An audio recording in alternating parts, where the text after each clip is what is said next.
Welcome back to Mind Talk Podcast, teman-teman. Bagi pikiran, bagi keresahan. Nah, gimana kabar kalian hari ini, teman-teman? Semoga kita semua tetap sehat di masa pandemi yang nggak selesai-selesai ini. Dan kita selalu berharap ya, teman-teman, supaya pandemi ini segera benar-benar selesai. Biar kita benar-benar bisa hidup kayak biasanya lagi, benar-benar normal. Nah, kali ini kita bakal bahas satu hal yang cukup banyak diperbincangkan belakangan dan cukup membingungkan bagi beberapa orang, yaitu tentang new normal.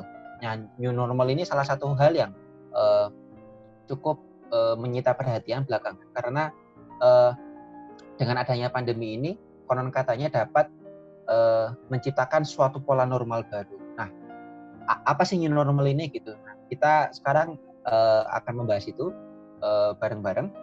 Nah, Sof, gimana menurutmu terkait dengan new normal ini? Ini belakangan jadi obrolan banyak orang nih terkait dengan ini, dan masih banyak yang bingung sebenarnya terkait dengan new normal ini, dan utamanya di Indonesia gimana sih? Oh benar ya, aku tadi habis lepasin masker. Oke. Sorry teman-teman ya, kurang briefing. Aduh, aku mau jelasin dulu. Mungkin isu new normal ini isu yang lagi hangat banget ya. Dan kayaknya beberapa negara pun juga ada yang sudah mulai melakukan terkait aktivitas new normal, atau mungkin lagi merancang fase-fase apa yang mereka bakal lakukan. Nah, isu new normal ini nih isu yang hangat diperbincangkan sebenarnya. Nah, sebelum aku membahas terkait isu new normal nih, aku mau bahas. Jadi sempat aku lihat videonya Metro News ya. Jadi kayak mereka memberikan fakta cek kayak gitu. Mungkin sempat ada viral terkait pernyataan dari WHO kalau misalnya virus corona ini nggak bakal hilang. Nah, ternyata waktu dicek ke faktanya, jadi video berita dari Metro News itu tuh tanggal 18 Mei itu tuh ternyata menyatakan bahwasannya WHO itu yang terkait pernyataan WHO terkait virus corona tidak akan hilang di dunia.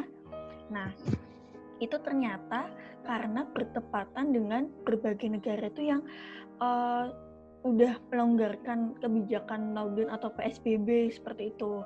Bahkan melihat dari pernyataannya Dr. McRyan, direkturnya kedaruratan WHO itu sendiri.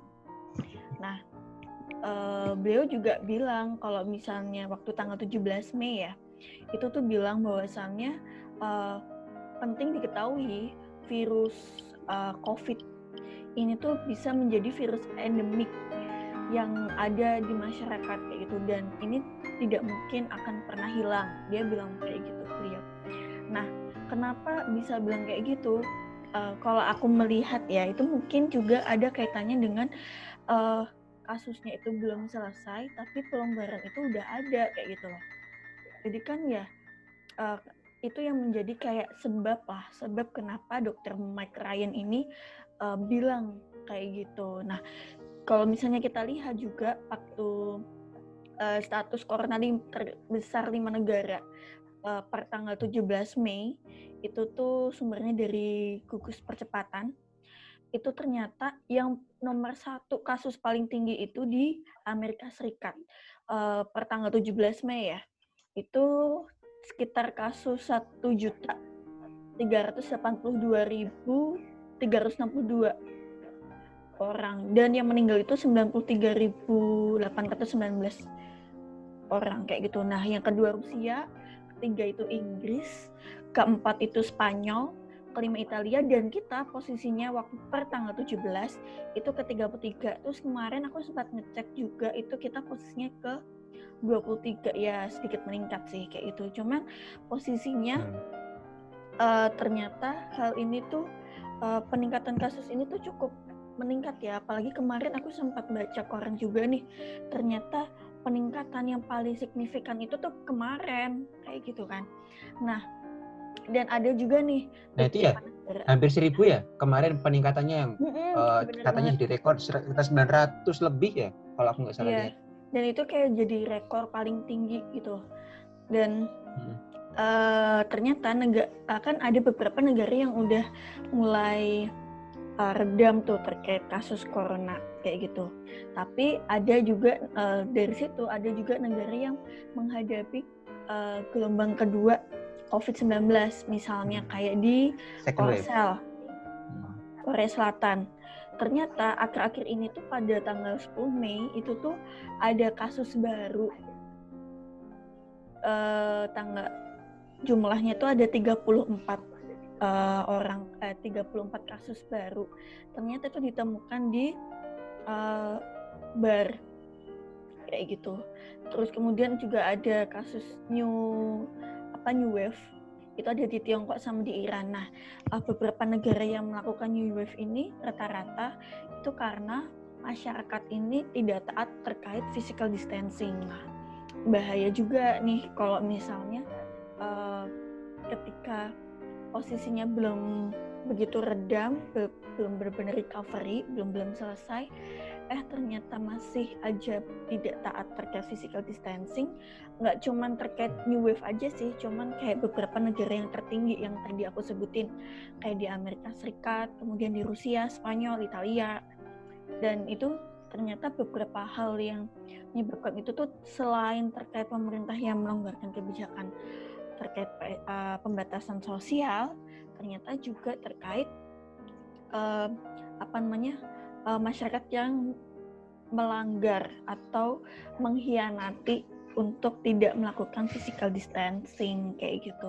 Nah, sedangkan kalau misalnya kamu tahu ternyata pernyataan Presiden Jokowi terhadap new normal ini tuh sudah disampaikan tanggal 15 Mei 2020 nih. Pernyataannya kayak gini. Beliau menyatakan bahwasanya jadi dalam tantangan kehidupan baru nanti memang itu harus kita pegang dan kita harus berdamai dengan COVID-19. Nah, ini sempat viral banget nih terkait kata-kata kita harus berdamai dengan COVID-19. Kayak, loh, kasus aja belum selesai kok kita harus damai sih sama COVID-19? Emang kenapa? Kayak gitu kan. Ini yang menjadi hal yang ramai waktu itu. Nah, aku juga sempat kayak... Dan, sorry nambahin. Aku nambahin di poin itu ya. Ini mumpung relate. Jadi juga aku mau share juga terkait dengan salah satu yang aku baca juga di berbagai berita juga. Bahkan yang salah satu yang cukup menarik ya terkait dengan isu new normal tadi yang digaungkan oleh Presiden Joko Widodo. Salah satu organisasi kemasyarakatan Islam yang terbesar yaitu Muhammadiyah itu juga bahkan secara terang-terangan mengatakan bahwa isu berdamai dengan COVID-19 ini tidak tepat. Jadi ini disampaikan oleh MCCC Muhammadiyah COVID-19 Comment Center bahwa isu berdamai dengan COVID-19 ini tidak terlalu tepat karena konon katanya masih banyak kemudian tenaga medis yang berjuang seperti itu di berbagai rumah sakit dan sebagainya, sehingga terminologi berdamai dengan COVID-19 ini tidak tepat karena sebenarnya kita masih harus kemudian melawan COVID-19 ini seperti itu. Itu sih yang aku baca terkait dengan isu berdamai dengan COVID-19 ini. Tapi menurut kamu sepakat nggak dengan pernyataan itu? Sebenarnya isu berdamai dengan COVID-19 ini dua sisi ya. Aku melihat sebagai dua sisi. Sisi yang pertama itu aku juga paham bahwa Presiden sebenarnya ingin mengatakan bahwa ya udah ini virus corona ini masih akan lama di Indonesia seperti itu. Virus ini masih belum tahu kemudian kapan akan kemudian ditemukan penangkalnya seperti itu. Dan bagaimana menanganinya itu kan sampai sekarang obatnya kan sebenarnya belum ada seperti itu. Nah, itu yang aku baca dari berbagai referensi seperti itu. Intinya seperti itu. Jadi aku yang aku paham bahwa Presiden sebenarnya ingin mengajak kita bahwa ya udah virus corona ini masih ada sampai entah kapan dan kita tetap beraktivitas seperti biasa aja seperti itu dengan mempertahankan berbagai protokol kesehatan yang ada. Tapi di sisi lain juga aku paham kemudian apa yang dimaksudkan oleh Muhammadiyah dalam hal ini untuk kemudian mengatakan bahwa terminologi berdamai dengan COVID-19 ini tidak cukup tepat seperti itu karena di sisi lain Muhammadiyah mengatakan bahwa ya ini harus kemudian kita lawan gitu. Kita jangan sampai kemudian bertentangan dengan apa yang kemudian dilakukan oleh tenaga medis kita, dan kita tetap harus kemudian melawan ini dengan tidak keluar rumah apabila kemudian tidak diperlukan seperti itu, dengan kemudian kita tetap mempertahankan protokol kesehatan dan sebagainya lah. Itu tuh yang aku tangkap, dan aku paham kemudian kenapa Muhammadiyah mengatakan seperti ini, karena ditakutkan, ini aku tangkap ya, ditakutkan ketika kemudian isu berdamai dengan COVID-19 ini kemudian diterima oleh masyarakat, kemudian ditafsirkan bahwa ya udah kita kayak biasa lagi aja. Itu di tengah kemudian virus yang masih belum melandai sampai saat ini kayak gitu. Ketika kita lihat grafiknya, itu sih yang aku lihat dari dua statement ini. Oke, menarik untuk kemudian kita bicarakan. Oke, nanti kita kayaknya bakal melihat ya kayak apa sih sebenarnya terkait berdamai dengan COVID dan new normal ini, dan apa sih persyaratan dari WHO itu sendiri. Tapi sebelum ke sana aku mau kasih tahu juga, ternyata dari situ juga ternyata sejumlah kementerian itu sudah merumuskan prosedur gitu terkait kebijakan dan protokol di era new normal ini. Kayaknya nih kamu punya pernah bukan bikin sih, kayak pernah baca satu artikel atau berita nih terkait kementerian ini. Kalau aku lihat kayaknya tuh dari satu menteri ke menteri yang lain itu tuh kayak nggak sinkron gitu. Menurutmu gimana terkait pembahasan new normal ini? Ini memang juga salah satu topik yang cukup menarik ya. Relate dengan berbagai sebelumnya, dengan berbagai kontradiksi yang seakan-akan terlihat dari berbagai statement pejabat publik seperti itu. Kalau kita belakangan baca di berbagai lini masa ya, teman-teman. Jadi kita dengar statement misalkan dari Menteri PPN atau Kepala Bappenas Suharto Monoarfa yang mengatakan bahwa pemerintah kurang lebih pemerintah sudah menyiapkan berbagai semacam skenario lah untuk kemudian semacam fase new normal lah seperti itu. Jadi Bappenas sudah menyiapkan itu, dan yang salah satu yang cukup heboh itu salah satu skenario juga itu yang kemudian dirilis dari Kementerian Perekonomian. Nah, ini menarik nih. Jadi fase ini dia menjelaskan bahwa ada timeline skenario hidup normal di RI, di Republik Indonesia, yang itu udah mulai bulan Juni nih. Artinya kita sekarang udah ada di akhir bulan Mei ya. Artinya akan dimulai 1 Juni ke depan gitu, kalau menurut skenario yang beredar ini. Nah, aku mau jelasin dikit nih terkait dengan skenario yang kemudian disampaikan oleh Kementerian Perekonomian. Jadi kajian dari Kementerian Perekonomian ini mengatakan bahwa fase ini skenario hidup normal ini dibagi dalam 4 fase. Nah, fase yang pertama itu 5 fase. Fase yang pertama itu dimulai dari 1 Juni 2020 dengan fase ini dimulai dari industri dan jasa bisnis ini yang dapat beroperasi dengan social distancing, persyaratan kesehatan, dan jaga jarak termasuk pakai masker. Ini sudah bisa dilakukan 1 Juni besok. Kemudian toko, pasar, dan mal ini belum boleh beroperasi, dikecualikan untuk toko penjual masker dan fasilitas kesehatan. Ini masih ada pengecualian. Lalu sektor kesehatan ini sektor kesehatan ini full dapat beroperasi dengan memperhatikan kapasitas sistem kesehatan. Lalu kegiatan lain sehari-hari yang sifatnya outdoor itu dilarang berkumpul ramai dengan maksimal 2 orang di dalam satu ruangan dan belum diperbolehkan olahraga outdoor. Nah, lanjut ke fase kedua. Fase kedua ini dimulai dari 8 Juni, 7 hari setelah fase pertama. Itu yang di sini disampaikan bahwa toko, pasar, dan mal itu diperbolehkan untuk dibuka tanpa diskriminasi sektor, tapi dengan protokol baru yang ketat, dengan pengaturan pekerjaan, melayani konsumen, dan tidak diperbolehkan toko dalam keadaan ramai. Nah, usaha dengan kontak fisik seperti salon, spa, itu belum boleh beroperasi. Lalu kegiatan lain sehari-hari yang sifatnya outdoor itu belum diperbolehkan. Dan masih diperbolehkannya hanya maksimal 2 orang dalam satu ruangan, sifatnya berarti indoor. Nah, kita lanjut ke fase ketiga, itu dapat dimulai ketika 15 Juni 2020. yaitu toko, pasar, dan mal itu dapat tetap seperti pada fase kedua, namun ada evaluasi untuk pembukaan salon, spa, dan lain-lain dengan protokol kebersihan ketat. Sektor kebudayaan seperti museum, pertunjukan itu dapat dibuka namun dengan tidak adanya kontak fisik. Jadi tiketnya dijual hanya secara online. Jadi nggak boleh tiket dijual secara offline, itu nggak boleh. Dan dengan protokol jaga jarak. Lalu sektor pendidikan, nah ini nih. Sektor pendidikan itu pembukaan sekolah itu sudah dimulai dibuka, namun dengan sistem shift sesuai jumlah kelas. Nah, ini menarik nih. Jadi buat ibu-ibu juga info yang penting nih. Dan bapak-bapak juga sih. Nah gitu. Jadi itu. Jadi intinya Juni 15, tanggal 15 itu menurut dari Kementerian Perekonomian itu sudah mulai bisa dibuka seperti itu. Dan kegiatan lain-lain seperti olahraga outdoor diperbolehkan dengan protokol seperti itu. Lalu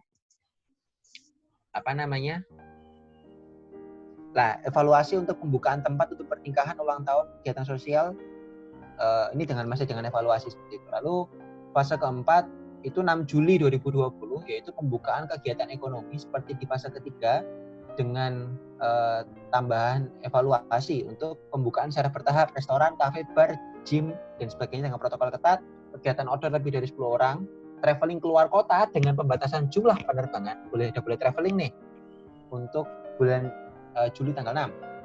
Lalu kegiatan ibadah sudah boleh di masjid, gereja, pura, vihara, dan sebagainya, tapi dibatasi. Kegiatan berskala masih terus dibatasi. Kemudian yang terakhir fase kelima, yaitu evaluasi untuk fase keempat dan pembukaan tempat-tempat atau kegiatan ekonomi dan kegiatan sosial dalam skala besar. Akhir Juli atau awal Agustus diharapkan sudah membuka seluruh kegiatan ekonomi dan selanjutnya akan dilakukan evaluasi secara berkala sampai vaksin bisa ditemukan dan disebarluaskan. Jadi intinya ada 5 fase di situ yang mengatur terkait dengan fase new normal ya, semacam itu, yang itu sudah cukup ramai kemudian diberitakan. Tapi, nah ini tapinya kemudian kemarin berita beberapa hari yang lalu itu juga udah ada lagi gitu bahwa Menteri Perekonomian Erlangga Hartarto itu mengatakan bahwa tidak akan ada pelonggaran PSBB sampai kemudian virus corona ini kurang lebih virus corona ini dapat disembuhkan di Indonesia. Ini beberapa hal yang cukup membingungkan ya. Seperti itu. Ya oke. Jadi ada 2 statement dengan kontradiksi yang beda kalau aku lihat. Jadi satu sisi itu mengilhami untuk goal menuju ke new normal dengan fase-fase berikut. Terus aku lihat dari fase itu kan juga itu pasti kalau itu bakal ada pelonggaran PSBB yang tadi kamu bilang bahwasannya terkait pembukaan dari sektor usaha, kemudian konser itu ada jaga jarak fisik, kemudian misalnya kayak kegiatan ibadah dan lain-lain sebagainya, itu kan juga itu kan sifatnya berkerumun sebenarnya, walaupun secara tidak langsung ada embel-embel kayak seperti jaga jarak dan lain sebagainya, tapi kan itu masih ada tetap ada pelonggaran dari pembatasan sosial juga, walaupun kita emang melakukan physical distancing. Tapi satu sisi itu menyatakan bahwasanya tidak ada pelonggaran PSBB sampai benar-benar tidak ada virus. Berarti ada 2 kontradiksi yang berbeda nih. Nah ini kan cukup membingungkan juga ya terkait hal ini. Nah kayaknya sebelum kita membahas sampai jauh kenapa sih kok para menteri punya statement yang berbeda. Nah ini ada hal yang menarik juga nih, kayaknya pemerintah itu ternyata telah menyiapkan protokol untuk mengatur new normal atau situasi normal baru di tengah COVID-19 ini. Nah dari kebijakan gimana sih tata cara ibadah sampai langkah ke restoran yang tadi kamu juga sempat singgung tadi kan. Nah ternyata ada 3 provinsi sebagai proyek percontohan pertama new normal ini. Ya.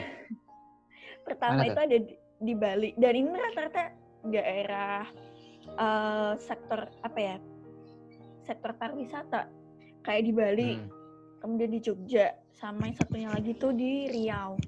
Itu kan seperti kayak di Bali sama Jogja ini kan terkait apa ya, pendapatan tertinggi itu kan di sektor wisata ya, kayak itu.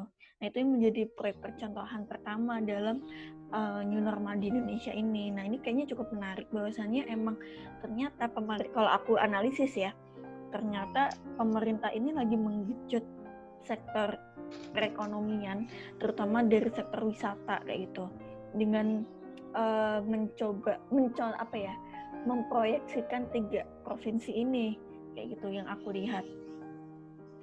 Terus tapi ada tapinya. Aku nggak tahu ya terkait kebijakan yang tadi sudah kita sampaikan dari terkait isu normal tadi yang kamu sampaikan, ternyata ada beberapa fase. Kemudian yang tadi aku sebutin tadi ternyata ada percontohan terkait normal itu, tapi ternyata apakah itu ada terkait diskusi dengan pakar atau tidak, itu kayak masih aku belum tahu sih apakah mereka benar-benar melibatkan dengan pakar ya terkait mengusungkan kebijakan. Tapi hal yang menarik ternyata peneliti epidemiologi atau peneliti wabah ini menyebutkan rencana menghadapi new normal ini sangat berbahaya karena potensi meningkatkan risiko penularan COVID di tengah masyarakat, apalagi di Indonesia.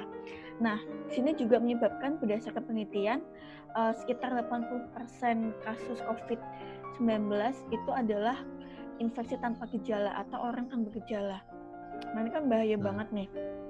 Nah, ternyata juga di rapat kabinet tentang new normal itu, sebelum rapat kabinet tanggal 18 Mei itu tentang new normal ini, ternyata beberapa menteri itu tuh sudah menyinggung terkait pelonggaran pembatasan, misalnya memperbolehkan warga usia 45 tahun ke bawah untuk kembali bekerja, atau ya itu ini ya Menteri BUMN ya yang membolehkan pegawai BUMN, bukan membolehkan, menginstruksikan pegawai BUMN untuk udah mulai kerja kalau nggak salah akhir bulan Mei ini.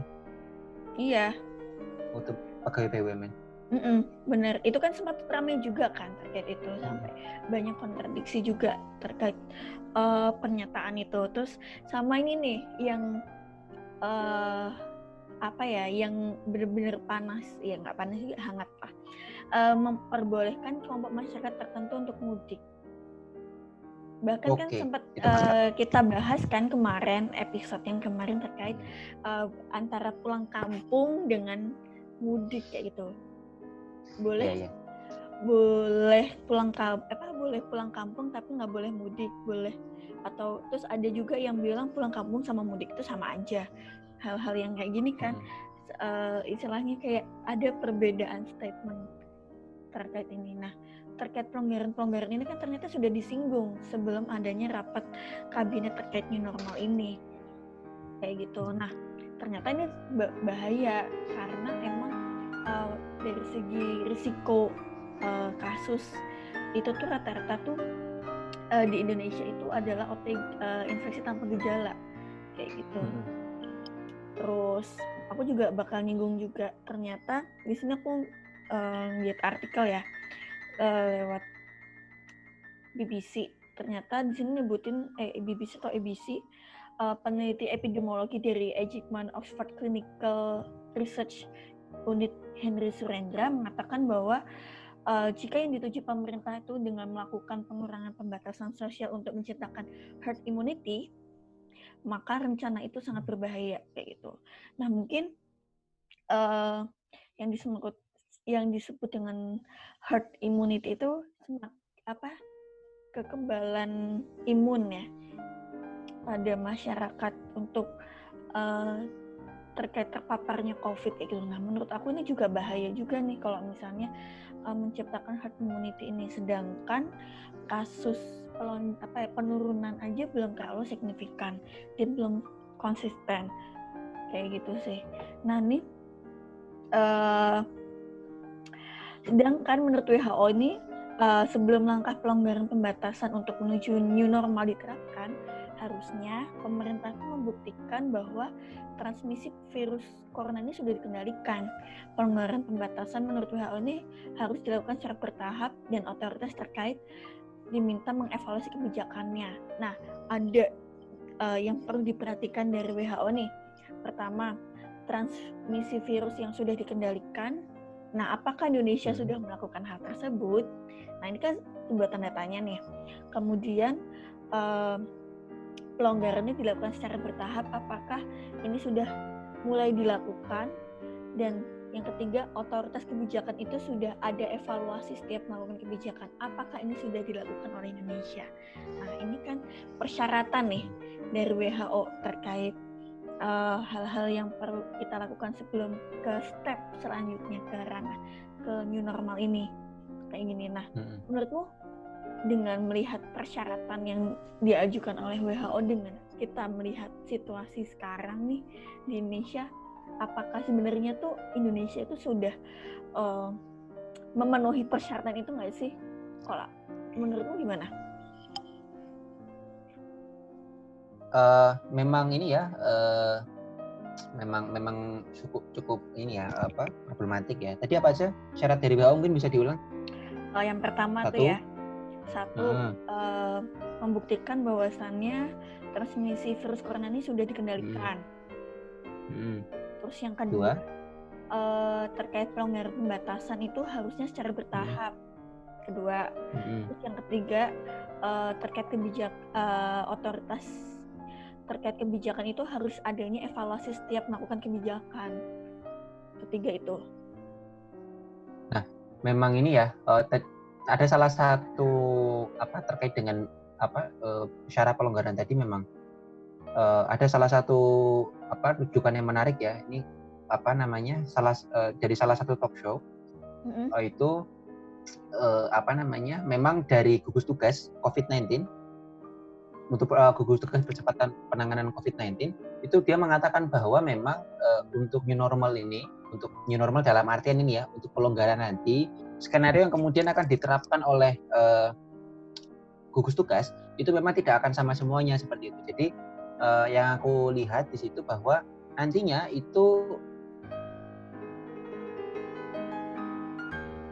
memang akan misalkan nanti kemudian diputuskan bahwa oke, kita akan longgarkan untuk protokolnya seperti itu nanti kemudian tidak akan dilaksanakan secara bersamaan se-Indonesia, tapi kemudian akan dilaksanakan per daerah. Jadi contoh misalkan daerah A itu sudah dianggap kurvanya cukup landai dan kemudian berbagai evaluasi menunjukkan ini sudah cukup baik untuk kemudian dilonggarkan seperti itu. Nah, daerah A itu yang kemudian akan dilonggarkan. Daerah B yang kemudian misalkan kurvanya belum turun seperti itu, masih kurvanya masih tinggi, itu kemudian ya nggak akan dilonggarkan dulu. Nah, jadi memang berbagai kriteria yang digunakan gugus tugas tadi memang akan dilihat itu per daerah seperti itu. Jadi aku rasa ini cukup tepat sih. Jadi ya itu jadi, tapi di jalan juga jadi semacam penyemangat buat kita gitu. Ya ayo, kalau kemudian kita pengen longgar cepat-cepat ya kita harus disiplin dalam waktu sekarang ini supaya nanti kita bisa segera normal. Itu sih yang aku pahami.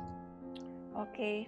Terus tapi di sini ternyata kalau aku lihat ya, ada juga terkait, kan tadi kamu juga menyebutkan dari segi ini ya, fase new normal dari segi untuk mendongkrak perekonomian.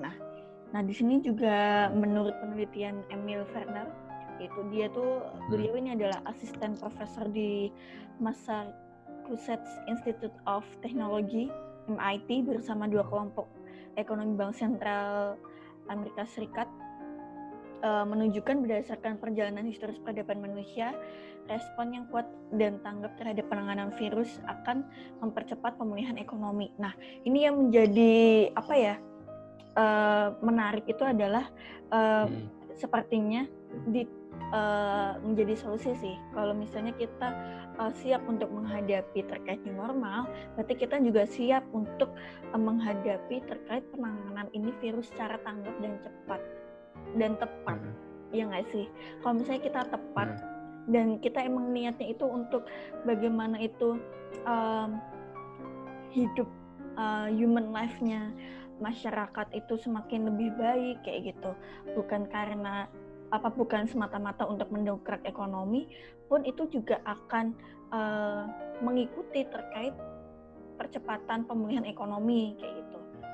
Nah, ini kan juga cukup menarik bahwasannya kemanusiaan itu tetap harus ditonjolkan dibanding hal-hal kepentingan-kepentingan yang lain, misalnya kepentingan untuk pemulihan perekonomian.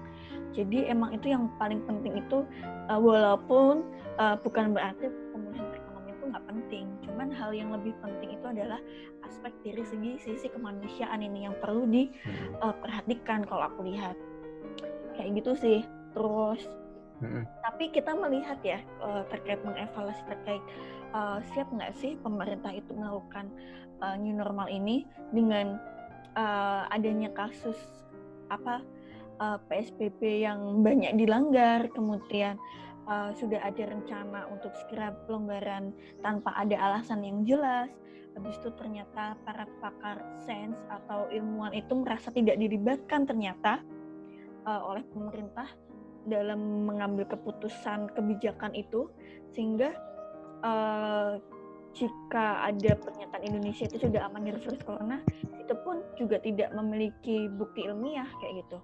Nah, ini nih juga berdasarkan menurut Profesor Jeremy Roseman, ini nih masalah pandemi virus corona ini menjadi lebih kompleks dan karena tidak punya cukup data dan fakta sains yang dilontarkan kayak gitu. Nah, ini kan cukup menarik ya bahwasannya kalau misalnya kita melihat dari kebijakan-kebijakan pemerintah sekarang ini kan juga hanya berdasarkan asumsi tapi tidak melihat dari fakta sains yang ada gitu, data-data ilmiah yang sudah dilakukan oleh ilmuwan-ilmuwan yang sudah melakukan riset kayak gitu. Dan ini kan sangat disayangkan kayak gitu.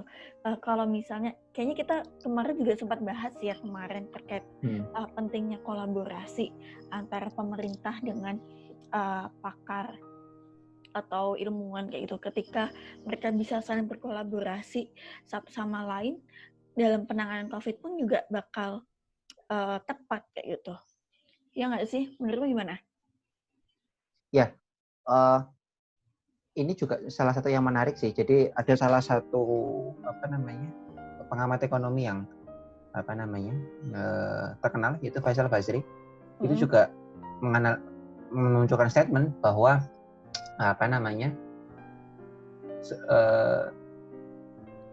masih di salah satu talk show bahwa ini kok seakan-akan pemerintah ini mengatakan misalkan Juni akan melonggarkan sesuai skenario tadi ya yang disampaikan.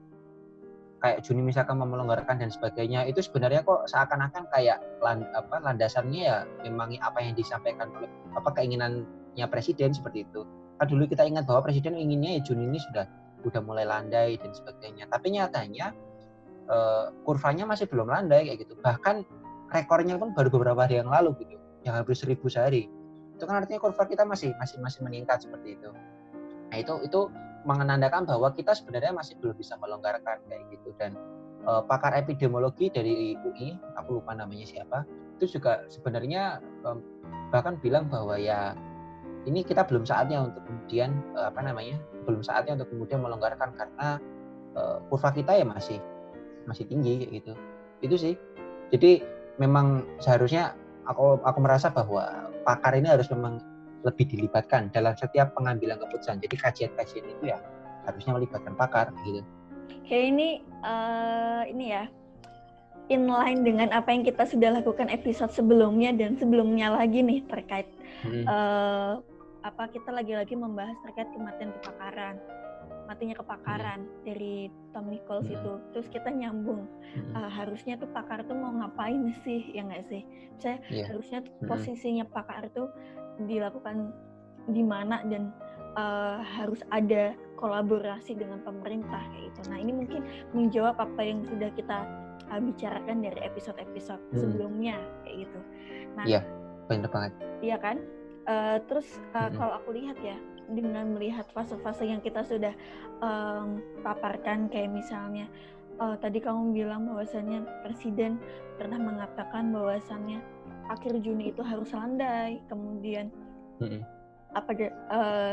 sempat juga ada wacana akhir Mei itu adalah akhir masa pandemi, tapi ternyata ini sudah menuju akhir Mei tapi ternyata masih meningkat. Kemudian juga ada yang menyatakan Juli, nggak tahu besok Juli seperti apa, semoga aja. Bahkan ada skenario paling terburuk itu adalah akhir tahun kayak gitu. Nah, teman-teman, nah itu tadi bahasan kita ya soal new normal. Nah, gimana nih menurut teman-teman soal new normal? Nah, jadi teman-teman bisa komen ya di bawah ini, bisa komen. Buat teman-teman yang di podcast bisa juga komen juga. lewat teman-teman yang di Spotify bisa juga komen lewat Anchor ataupun lewat channel YouTube kita, biar kita bisa diskusi di situ dan kita juga bisa dengar apa yang jadi pandangan teman-teman soal new normal. Karena isu ini bukan cuma tentang aku sama Sofi mungkin, tapi juga kita semua nih yang akan terdampak terkait dengan new normal. Dan ini sekian terkait dengan episode kita sekarang terkait dengan new normal. Sampai jumpa lagi di episode selanjutnya dan pantengin terus ya channel kita. See you. See you.